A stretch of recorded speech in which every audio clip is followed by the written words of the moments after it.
Assalamualaikum warahmatullahi wabarakatuh. Om Swastiastu, Namo Buddhaya, Salam Kebajikan. Tadi pun, yang terhormat Bapak Dr. Handoko, Magister Pendidikan, selaku dosen pengampu mata kuliah belajar dan pembelajaran, serta teman-teman mahasiswa yang berbahagia. Pada kesempatan siang hari ini, izinkan kami menyampaikan hasil diskusi dari kelompok 9 dengan tema Teori Belajar Konstruktivistik dan Penerapannya dalam Kegiatan Pembelajaran. Baik, sebelum lanjut ke sesi penjelasan, izinkan saya terlebih dahulu untuk memperkenalkan diri.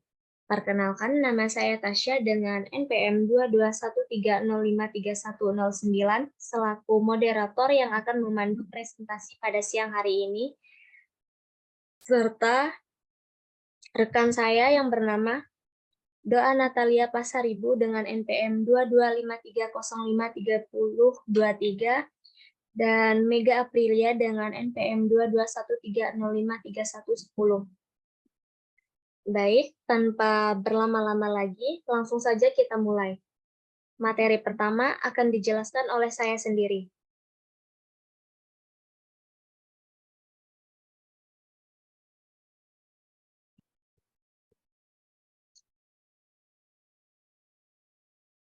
Materi pertama yaitu pengertian teori belajar konstruktivistik. Kata konstruktivistik berasal dari akar kata konstruktif, yang dalam Kamus Besar Bahasa Indonesia berarti memiliki sifat memperbaiki, membangun, serta membina. Sedangkan dalam bahasa Inggris disebut dengan konstruktif, yang berarti sesuatu yang membangun. Dalam istilah psikologi, kata konstruktif diartikan sebagai pemikiran yang menghasilkan kesimpulan baru. Dan dalam konteks filsafat pendidikan, konstruktivisme diartikan sebagai aliran atau paham yang berupaya membangun tata susunan hidup yang berbudaya modern. Dengan demikian, dapat ditarik benang merah bahwa teori konstruktivistik secara istilah adalah suatu teori yang sifatnya membangun suatu pemikiran-pemikiran sehingga menghasilkan suatu kesimpulan yang bersifat mutakhir atau baru. Banyak sekali pengertian konstruktivistik ini dari para ahli. Dari beberapa pengertian para ahli, maka dapat ditarik kesimpulan pengertian teori konstruktivistik adalah teori yang menitik beratkan peserta didik secara aktif dalam membangun pemahaman mereka terhadap apa yang telah mereka pelajari, dengan cara mengumpulkan informasi dan menafsirkannya, serta mengaitkannya dengan pengalaman mereka sebelumnya. Oh iya.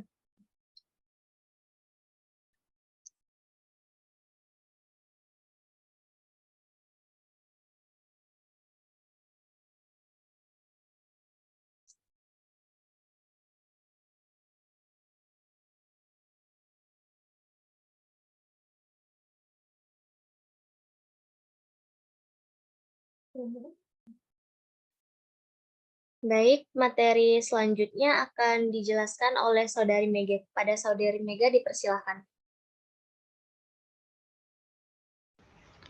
Baik, terima kasih moderator.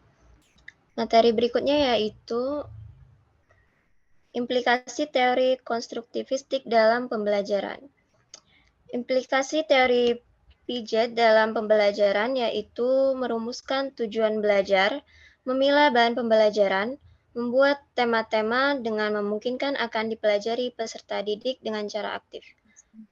Lalu memilih serta menyusun proses pembelajaran yang sesuai dengan tema pembelajaran.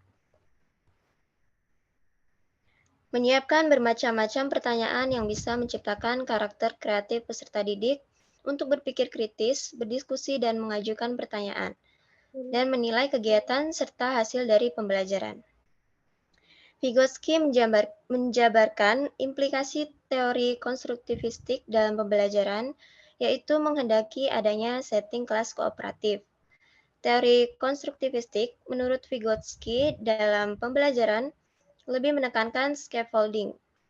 Siswa diberikan beberapa bantuan dalam mengatasi masalah mereka sebelum diberi kesempatan untuk mengatasi masalahnya sendiri hingga akhir. Brunner mengemukakan implikasi teori konstruktivistik dalam pembelajaran adalah dengan menyajikan contoh dari konsep-konsep yang telah diajarkan dan membantu siswa mengenali hubungan antara konsep-konsep tersebut. Brooks meringkas segmen besar literatur tentang deskripsi pendidik konstruktivis. Seorang guru dalam perspektif konstruktivistik adalah seseorang yang akan mendorong dan menerima inisiatif dan otonomi siswa, mendorong siswa untuk memakai bermacam-macam bahan, dan sebelum mengungkapkan pemahaman mereka sendiri tentang suatu konsep, mereka harus menanyakan tentang pemahaman konsep siswa terlebih dahulu. Kemudian memberi dorongan kepada peserta didik agar terlibat pada percakapan dengan pendidik serta dengan orang lainnya. Memberi dorongan inquiry peserta didik melalui memberi pertanyaan terbuka, mendorong peserta didik mengenai pengalaman yang melihatkan kontradiksi melalui pemahaman pertama, serta selanjutnya memberi dorongan mereka untuk melakukan diskusi, memberikan waktu kepada peserta didik, menilai pengetahuan peserta didik dari aplikasi serta kerja tugas yang terstruktur dan terbuka. Asri Budiningsih berpendapat bahwa peran guru dalam pembelajaran konstruktivistik yaitu membantu peserta didik dalam proses mengkonstruksi pengetahuan mereka, membantu siswa untuk membentuk pengetahuan mereka sendiri, memahami cara berpikir, membina kemandirian peserta didik, mengembangkan kemampuan mengambil keputusan dan bertindak, dan menyediakan sistem pendukung yang memfasilitasi pembelajaran. Adapun peran peserta didik dalam proses pembelajaran dalam teori konstruktivistik meliputi konstruktor aktif pengetahuan melalui kegiatan, menafsirkan atau menyusun pengetahuan dari pengalaman konkret, kegiatan kolaboratif dan refleksi dan interpretasi. Dan siswa menjadi pusat kegiatan belajar dan guru sebagai fasilitator. Terima kasih, saya kembalikan pada moderator.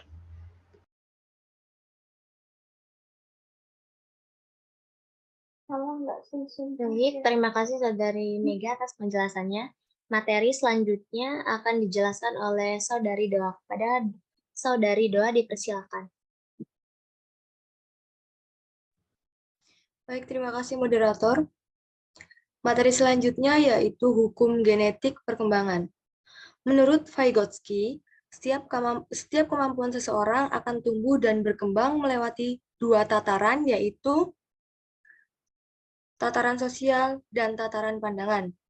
Teori ini menempatkan intermental atau lingkungan sosial sebagai faktor primer dan konstitutif terhadap pembentukan pengetahuan serta perkembangan kognitif seseorang.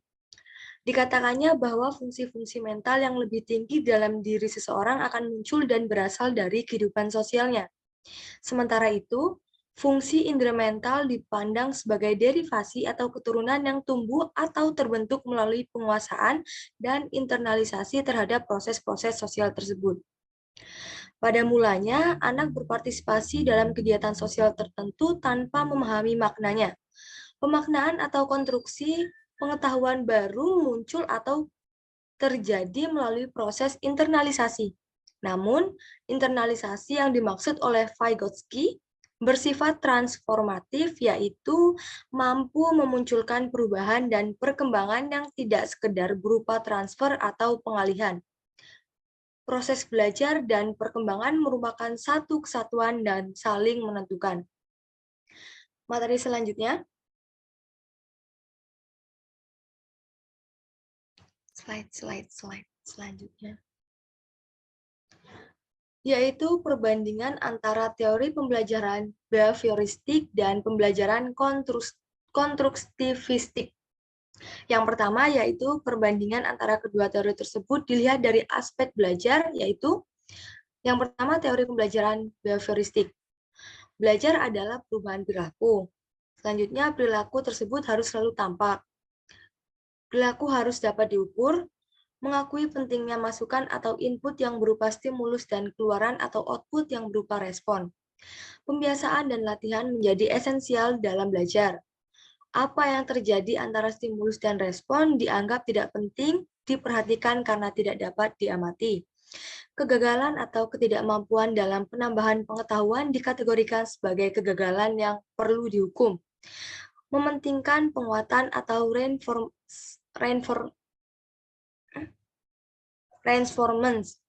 Selanjutnya yaitu teori pembelajaran konstruktivisme.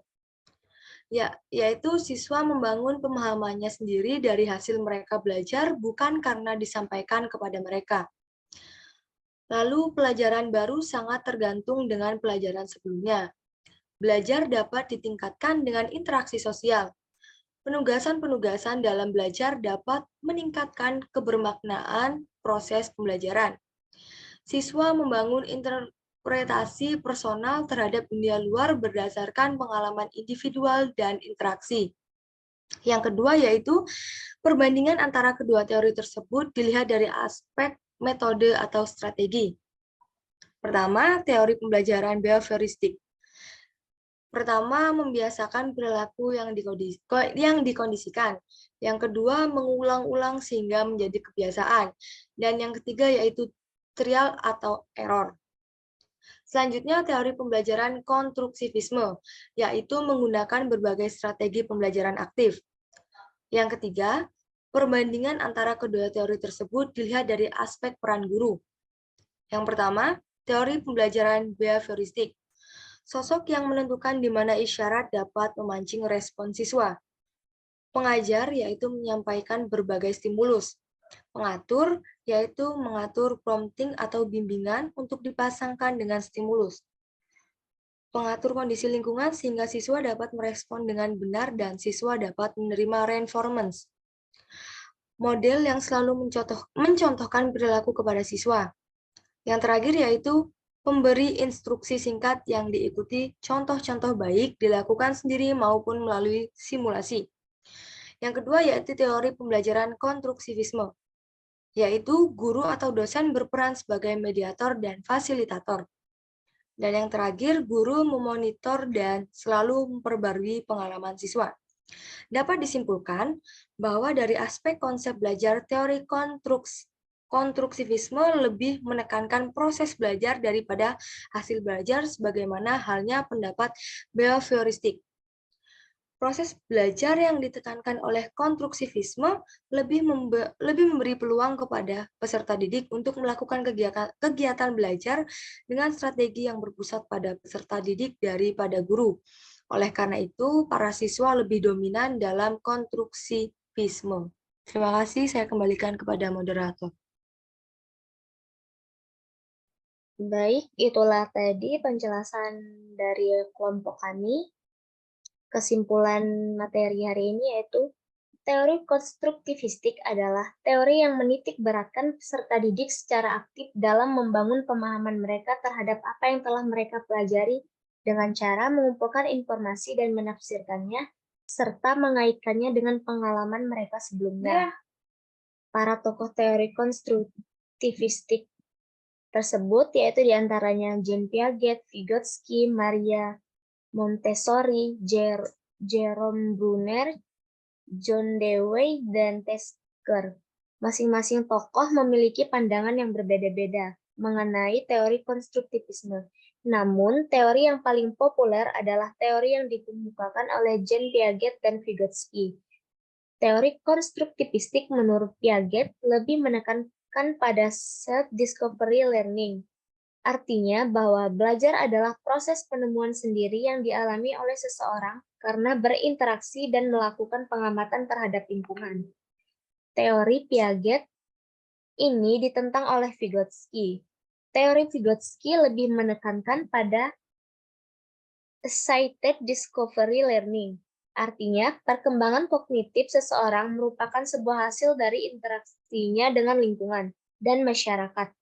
Ia meyakini bahwa aspek sosial dan kultural seseorang juga ikut membantu membentuk perkembangan kognitif seseorang.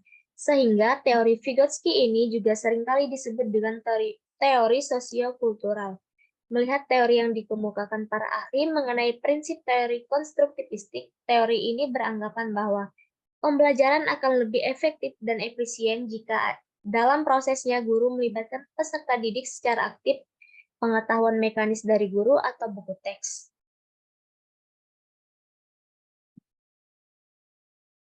Sebelumnya kami ucapkan terima kasih bagi rekan-rekan mahasiswa yang telah menyimak presentasi penjelasan dari kelompok kami. Kami di sini akan membuka sesi tanya-jawab dengan membuka 2 termin. Satu termin terdiri atas 3 orang penanya. Bagi rekan-rekan mahasiswa yang ingin bertanya, dipersilakan untuk mengaktifkan fitur raise hand-nya.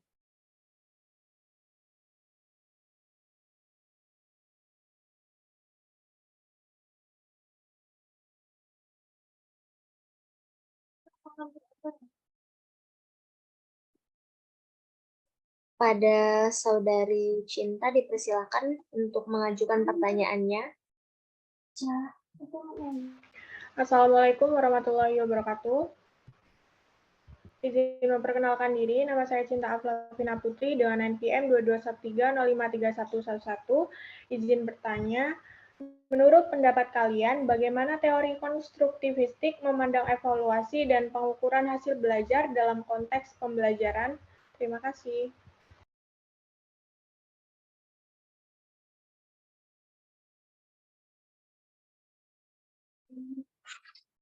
Kepada Saudari Cantika dipersilakan.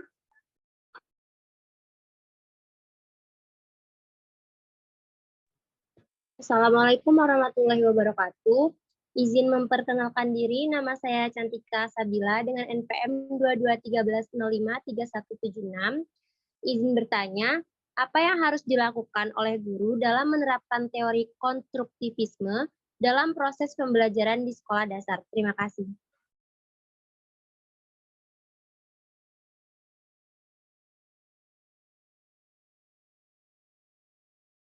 Selanjutnya kepada Saudari Liza dipersilakan. Assalamualaikum warahmatullahi wabarakatuh. Izin memperkenalkan diri, nama saya Liza Yumareta, NPM 2213053031. Izin bertanya kepada kelompok kalian, menurut pendapat kalian, apakah keuntungan yang diperoleh siswa dengan adanya pembelajaran dengan menggunakan pendekatan konstruktivis? Terima kasih.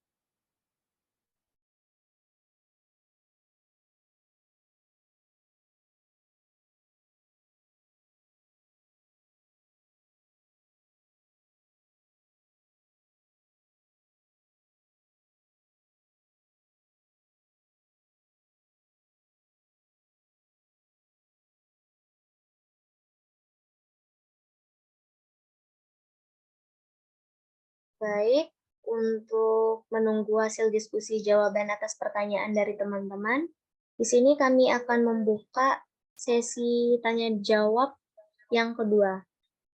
Ada yang ingin bertanya, dipersilakan.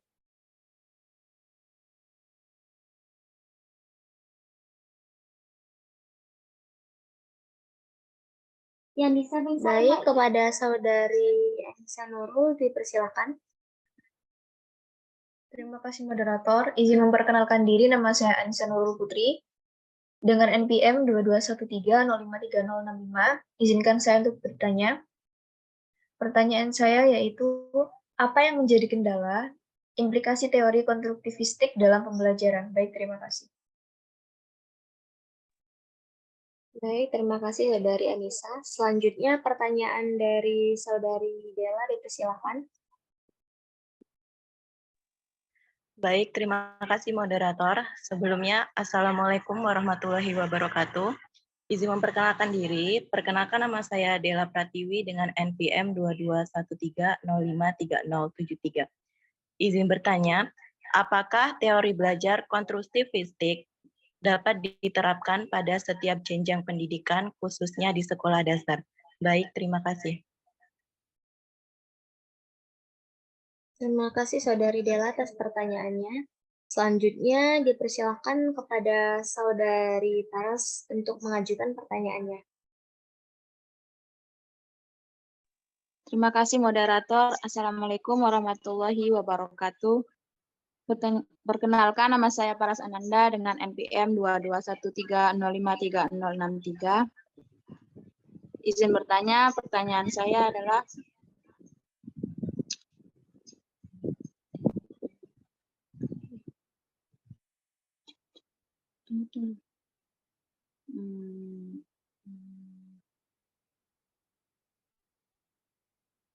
Apa yang harus kalian lakukan sebagai calon pendidik jika hendak menerapkan teori konstruktivistik dalam proses pembelajaran?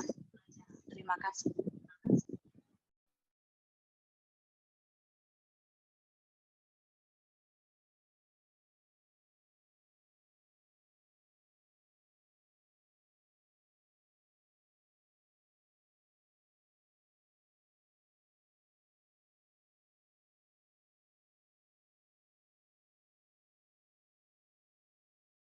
Terima kasih atas pertanyaan yang telah teman-teman ajukan.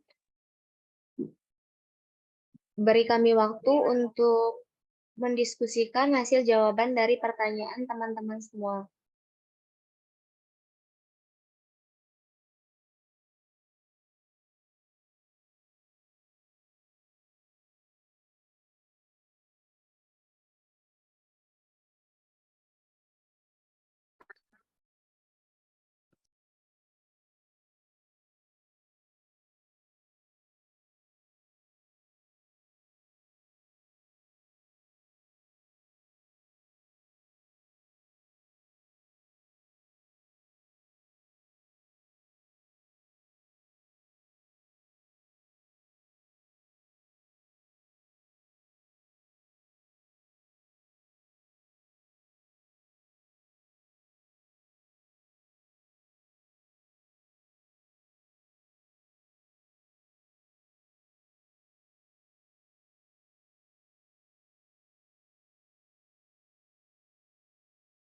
Yang sambung sama loh, Em.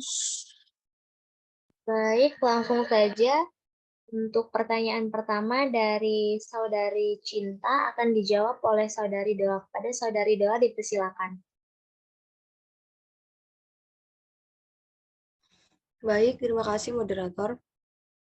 Saya akan menjawab pertanyaan dari Saudari Cinta. Yaitu pertanyaannya, menurut pendapat kalian, bagaimana teori konstruktivistik memandang evaluasi dan pengukuran hasil belajar dalam konteks pembelajaran? Baik, jawabannya adalah tujuan dari evaluasi dan pengukuran hasil belajar dalam konstruktivistik adalah untuk melihat bagaimana individu mampu mengkonstruksi pengetahuan dan memahami konsep-konsep yang diajarkan. Selain itu, evaluasi juga dapat membantu guru untuk memahami cara-cara yang paling efektif dalam membantu peserta didik membangun pengetahuan mereka, serta mengidentifikasi kesulitan atau hambatan yang mungkin dialami oleh peserta didik. Dalam konstruktivistik, penting untuk melihat evaluasi dan pengukuran hasil belajar sebagai alat bantu pembelajaran yang memberikan wawasan tentang kemajuan peserta didik dan membantu mereka membangun pemahaman yang lebih dalam. Evaluasi yang mendukung konstruktivistik tidak hanya fokus pada penilaian akhir, tetapi juga memperhatikan proses pembelajaran, interaksi antar peserta didik, dan cara mereka membangun pemahaman mereka sendiri. Untuk Saudari Cinta, apakah sudah jelas? Sudah jelas, terima kasih. Baik, terima kasih. Saya kembalikan kepada moderator. Baik, pertanyaan kedua dari Saudari Anissa Nurul akan dijawab oleh Saudari Mega. Pada Saudari Mega dipersilakan. Terima kasih moderator.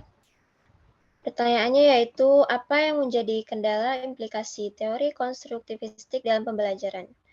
Jawabannya yaitu, kendala yang bisa dialami oleh guru yaitu seperti buku referensi bacaan bagi peserta didik yang minim, alokasi pembelajaran yang sempit, dan fasilitas perlengkapan pembelajaran yang masih kurang. Sementara kendala yang bisa dialami oleh siswa yaitu siswa mengkonstruksi pengetahuannya sendiri. Jadi tidak jarang bahwa hasil konstruksi siswa tidak cocok dengan hasil konstruksi para ilmuwan, sehingga menyebabkan miskonsepsi. Lalu konstruktivis menanamkan agar siswa membangun pengetahuannya sendiri. Hal ini pasti membutuhkan waktu yang lama dan setiap siswa memerlukan penanganan yang berbeda. Kemudian situasi dan kondisi tiap sekolah tidak sama, karena tidak semua sekolah memiliki sarana prasarana, jadi bisa saja sulit untuk dapat membantu keaktifan dan kreativitas siswa. Terima kasih pada Saudari Anissa. Apa sudah cukup? Baik, terima kasih sudah cukup. Pertanyaan ketiga dari Saudari Lisa akan dijawab oleh Saudari Doa. Pada Saudari Doa dipersilakan. Baik, terima kasih moderator. Pertanyaan dari Saudari Lisa yaitu, menurut pendapat kalian, apakah keuntungan yang diperoleh siswa dengan adanya pembelajaran dengan menggunakan pendekatan konstruktivistik? Jawabannya yaitu, pembelajaran yang menggunakan pendekatan konstruktivistik merupakan hal yang positif karena dapat membangkitkan keaktifan siswa dalam mengkonstruk pengetahuannya yang diawali dari konsepsi awal yang dimilikinya. Lewat pembelajaran konstruktivistik, siswa akan mampu untuk melihat dan memahami realitas, mengembangkan kemampuan berpikir, dan melibatkan perasaan yang memotivasi mereka untuk berbuat sesuatu yang konkret. Ide sentral teori konstruktivistik menyebutkan bahwa proses belajar merupakan proses pengkonstruksian pengetahuan. Untuk Saudari Liza, apakah sudah jelas? Sudah jelas, terima kasih. Baik, terima kasih. Saya kembalikan kepada moderator. Terima kasih Saudari Dela. Pertanyaan keempat dari Saudari Dela akan dijawab oleh saya sendiri. Pertanyaannya yaitu, apakah teori belajar konstruktivistik dapat diterapkan pada semua jenjang pendidikan, khususnya di sekolah dasar? Jawabannya, iya. Teori belajar konstruktivistik dapat diterapkan pada semua jenjang pendidikan, terlebih pada jenjang sekolah dasar. Karena teori ini menekankan bahwa siswa aktif terlibat dalam konstruksi pengetahuan mereka sendiri, melalui interaksi dengan lingkungan dan rekonstruksi makna berdasarkan pengalaman mereka. Di sekolah dasar, pendekatan konstruktivistik dapat digunakan untuk memberikan pengalaman belajar yang lebih berarti dan membangun pemahaman yang mendalam bagi siswa. Hal ini dapat dilakukan melalui penggunaan strategi pembelajaran yang melibatkan siswa secara aktif, seperti eksperimen, kerja kelompok, penemuan mandiri, dan refleksi diri. Sehingga teori belajar konstruktivistik ini bisa digunakan pada jenjang sekolah dasar. Apakah cukup jawabannya Saudari Dela? Baik, sudah cukup. Terima kasih. Baik, terima kasih. Pertanyaan selanjutnya dari Saudari Cantika akan dijawab oleh Saudari Mega. Pada Saudari Mega dipersilakan. Baik, terima kasih moderator. Pertanyaannya yaitu, apa yang harus dilakukan oleh guru dalam menerapkan teori konstruktivisme dalam proses pembelajaran di sekolah dasar?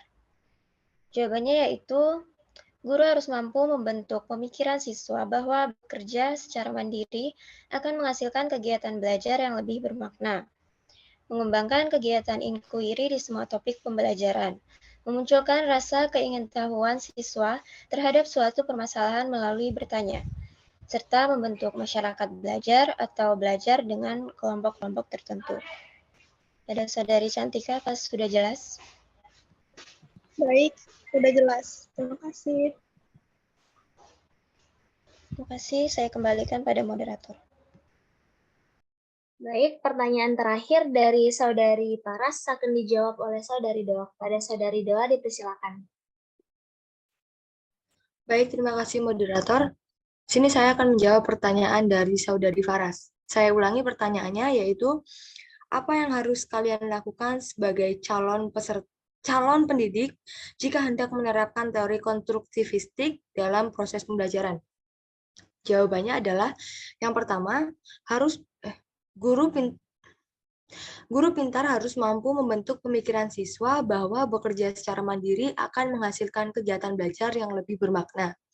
Yang kedua yaitu mengembangkan kegiatan inquiry di semua topik pembelajaran. Yang ketiga, memunculkan rasa keingintahuan siswa terhadap suatu permasalahan melalui bertanya.